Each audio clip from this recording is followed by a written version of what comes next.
Hey everybody, and welcome to a not jumping the gun edition of Soundcheck. I'm Scott. I'm Wade. And we're concluding our look at the discography of Calabrese. We've already talked about the first 4 records. We were talking about the last 2, them being Born with a Scorpion's Touch and Lust for Sacrilege.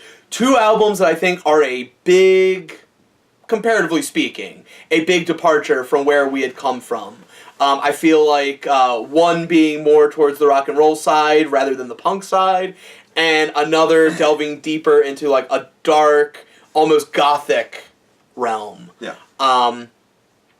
That being said, let's get into Born with the Scorpion's Touch. Which came out, it's interesting. I didn't know these albums are as old as they are, but Born came out 2013, Lust came out 2015. Yeah. It's been 4 years. Like, what? It doesn't seem like it's been 4 years. I know. And I remember when Lust came out. And you know what? I owe that. I chalk that up to them having a really strong social presence. Yes. You don't. They're a band that I think can use it. Oh, their Instagrams are great. And can use it to help with long periods of lack of new material. And I mean they're genuinely sociable dudes. They recently started doing not recently, here. They started doing videos. Yeah. Like questions, and then we have Bobby doing No. It's Bob's movie reviews. Bob's movies reviews. Which I love his, because 9 times out of 10 he never even saw the movie. And then you got Davey on the Instagram stories, we're doing a giveaway or whatever, Also, shout out to Davey for saying "mang." I love that. That's one of my favorite things about you, that and your hair. And full disclosure, I'm going to say it, full disclosure, they have liked some of our stuff. And also, I gotta say, blew my fucking mind that Calabrese has acknowledged us. I mean, I've had stuff liked on their posts, and one on a band called Zombies page. They were friends with them back in the day, but this was this was them. Well, no, the band was from back in the day. They just recently came about, and you should like them and follow them and everything. They're a great band too. But this was them finding our stuff, and so like I said, they liked the post of me at the Florida projects. They was like Sweet Wizard, and I'm like, I was kind of fangirling. I'm fangirling now just thinking about it. That's a really cool thing. Back on track. Born with the Scorpion's Touch. This was the song, or this was the album. Excuse me. The song's good too, but this is the album where, as I said, this is one where I feel like they explored the more rock and roll side of the horror rock genre.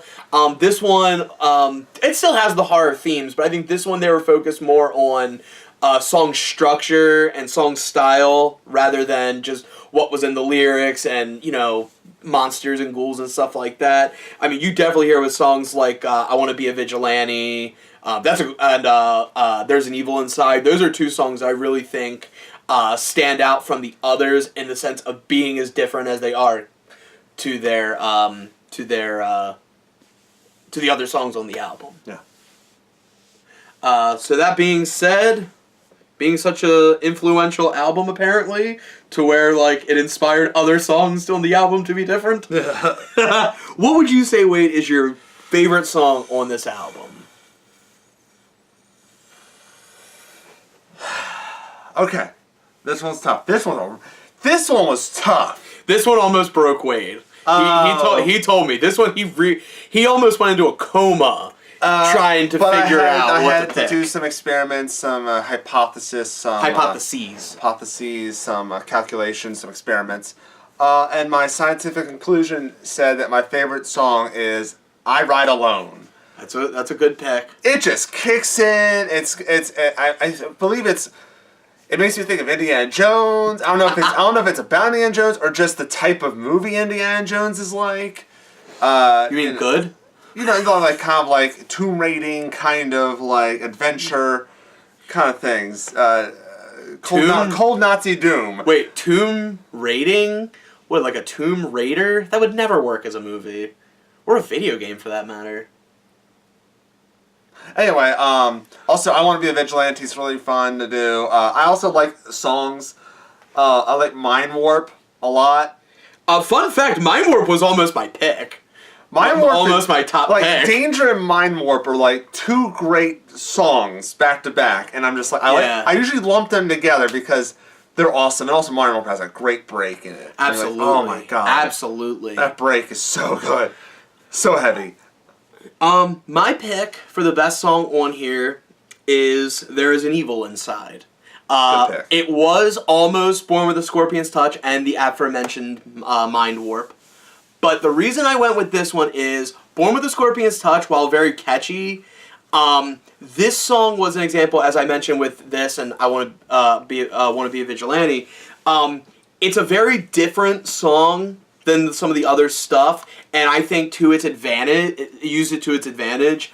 And I really love the style. I like the lack of guitar for the most part. I think it gives it a much different vibe. It's a good song that builds. I love the vocals by everybody involved. One thing we haven't mentioned is the vocals, which are strong, not just because both men are so talented, but I feel like they're both equally talented in different ways. But they gel. They do. I think as far as singing talent, both are great.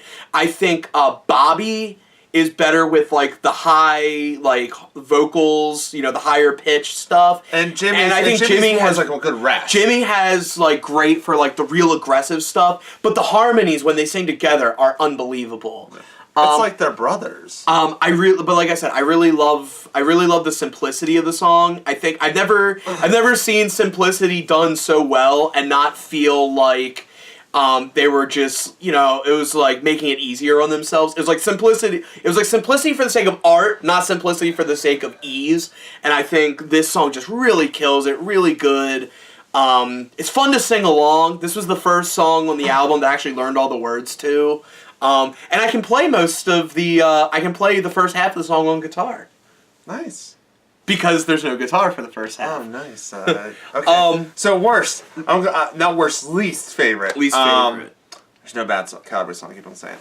This one was the tough. This was the one that broke me. It was not tough for me, and I'll explain when you get to me. I couldn't pick one, but if I had to pick, I still love the song, but I have to pick this one, "Riding with the Living Dead." I like it too, but in this album, when you have to pick a least favorite, it's like, I guess that one. I guess. He guesses. I guess there's another song. What is there? I gotta look. Is there any other songs that I could probably? Only the Dead Know My Name, maybe. I like that song a lot. Yeah. It's so tough, Scott. I already know what this is. I was gonna say.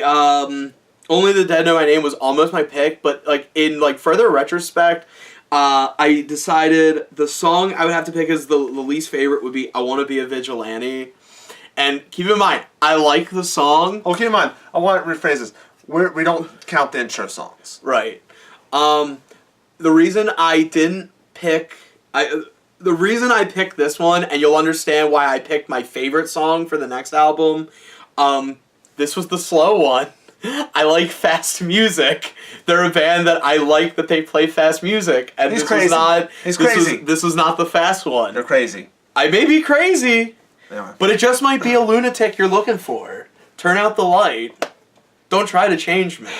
Moving on to... I'm just saying, I may be wrong, but for all I know, you may be right.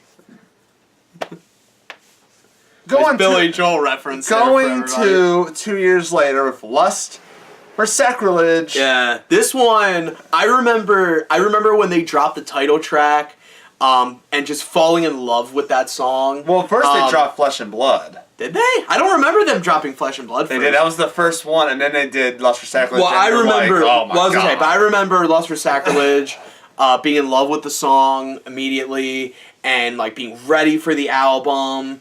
Had I heard Flesh and Blood first, I think I would have had a better sense for what I was going to get. Dude, I'm going to tell you now, I played this album in my car.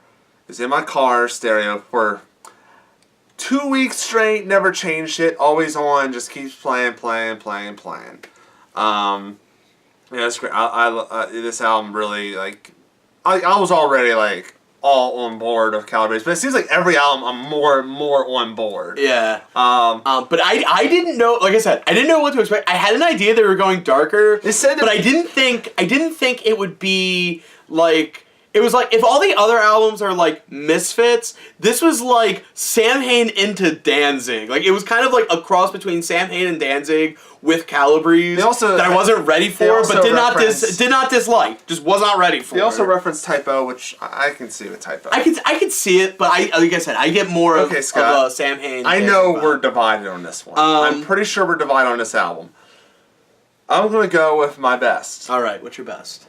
Flesh and Blood, not Flesh and Bone. Flesh and Blood is definitely a good pick. Here's that's on my list. And I've listened to this album hundreds of times.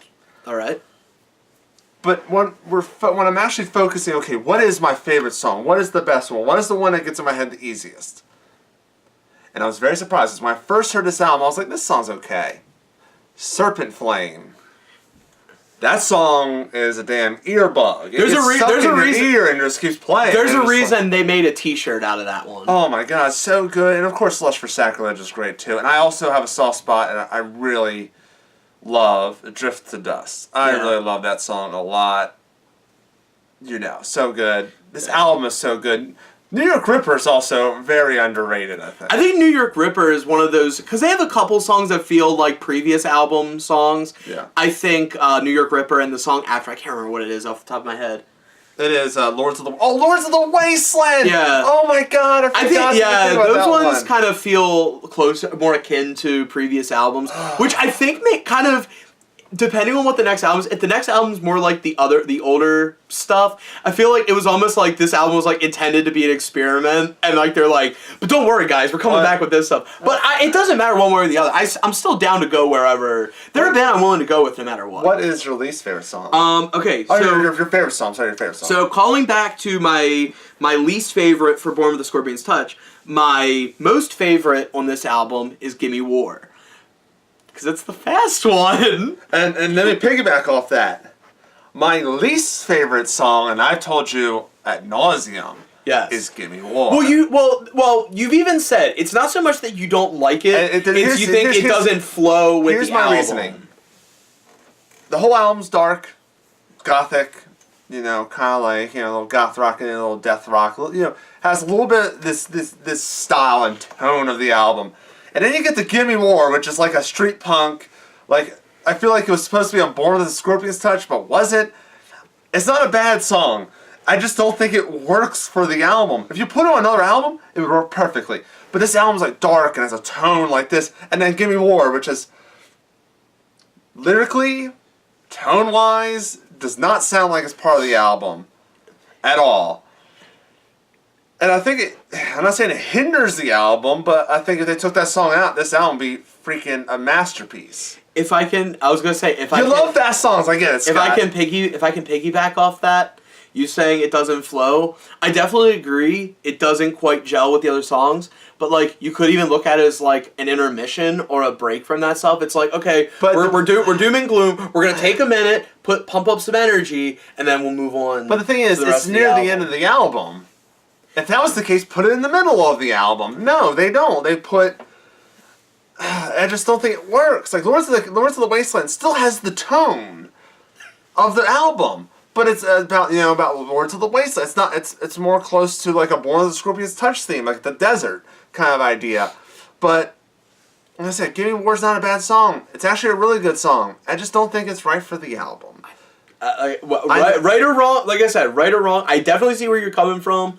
Right or wrong, I can't say. What's your least favorite? All I'm gonna say is, I know what it is. Can I guess? Go ahead. Is it Wanted Man? It is Wanted Man. I can understand that. Wanted Man is... Now, remember when you said Serpent Flame and I said there's a good reason why they made a shirt out of that one?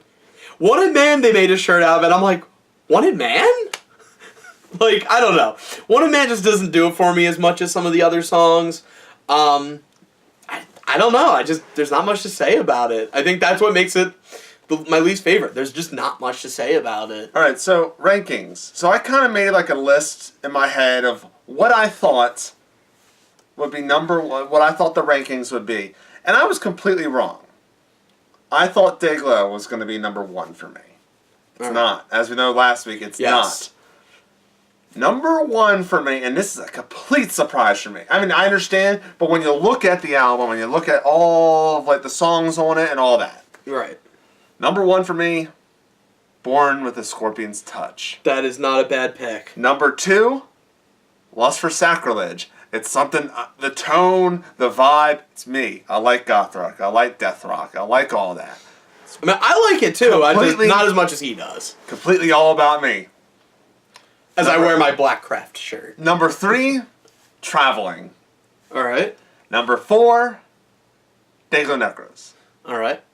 Number 5, They Call Us Death. I like They Call Us Death, but there are songs that I don't really love on the album. Alright. And finally, 13 Halloweens. I think it's, like I said, it's their first album. And you hate that. They don't have, it's not, they haven't hit the groove yet. They haven't hit their stride. They're still figuring things out. I don't want to talk about the quality of it, but it sounds like a first album. Not just in the recording quality, but how the songwriting, especially going to where they lead. Songwriting wise, I think they're like, oh, we're hard punk. The later albums is like, we're Calabrese. We're not hard punk, we're Calabrese. And that's what makes them strong, great. But yeah, 13 Halloweens is last for me. And not saying it's bad. It's not like the last band we did was Mastodon. It's not like The Hunter. It's not. It's still a pretty good album.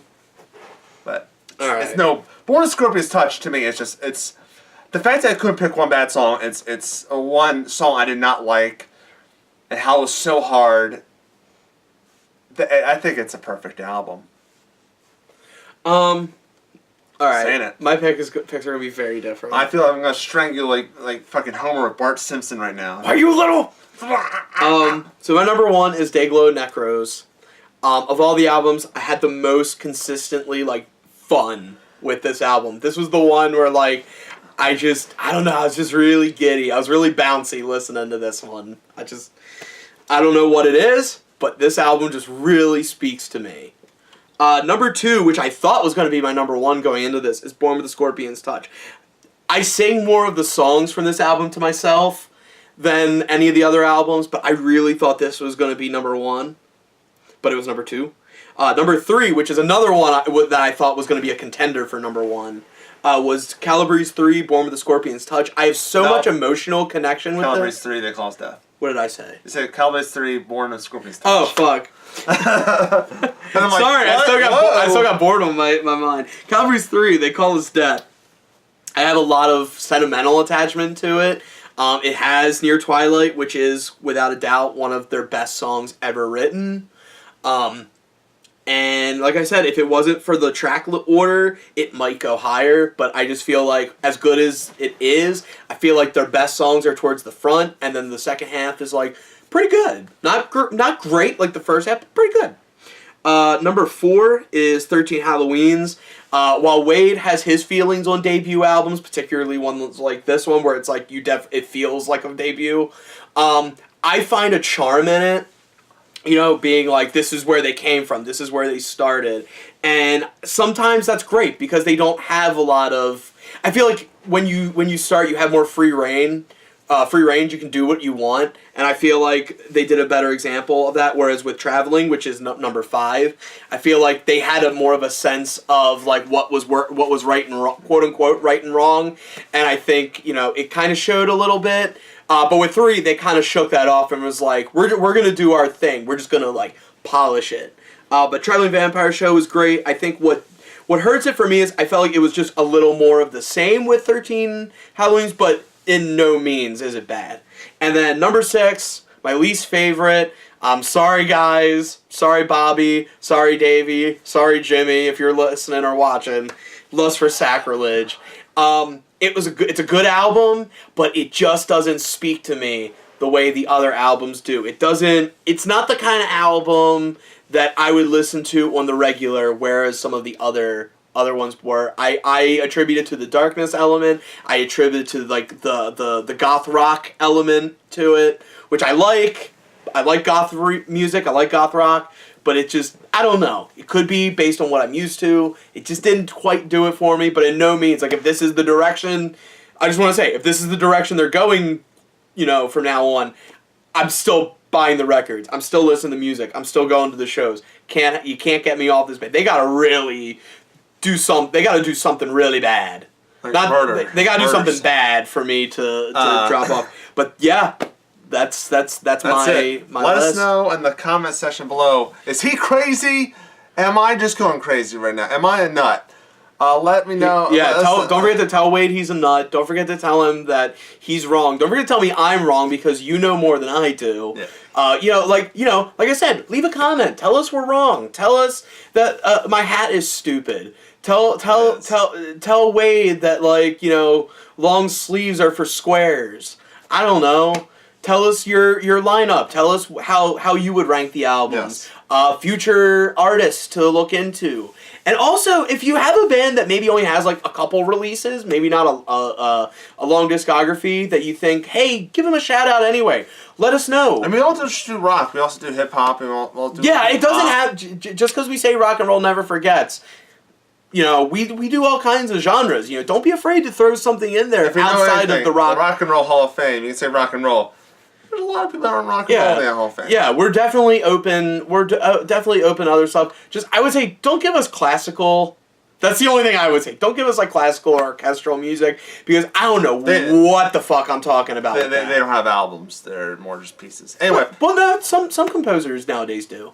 Yeah, nowadays. But yeah, and don't forget to like the video, hit subscribe, hit the bell notification to get updates on every new Condish production. Yes. New soundtracks, new podcasts, new anime talks, new everything, new.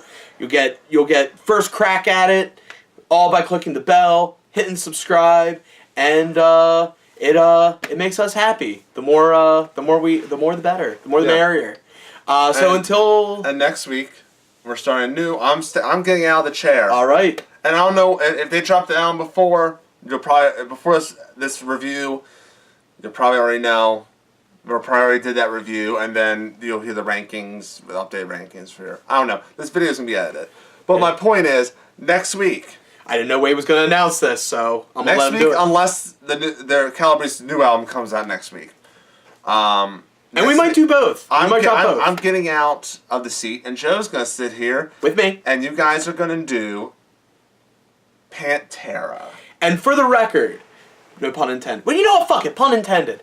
I know some of the people are thinking like, oh, great. Next week next week's show, they're going to talk about Cowboys from Hell and Walk. Fuck that. We're going into the hair metal age, baby. The power metal phase. We're going all the way back. If you thought we were only gonna touch on the grungy 90s stuff, not that they're grunge, I just mean grungy look.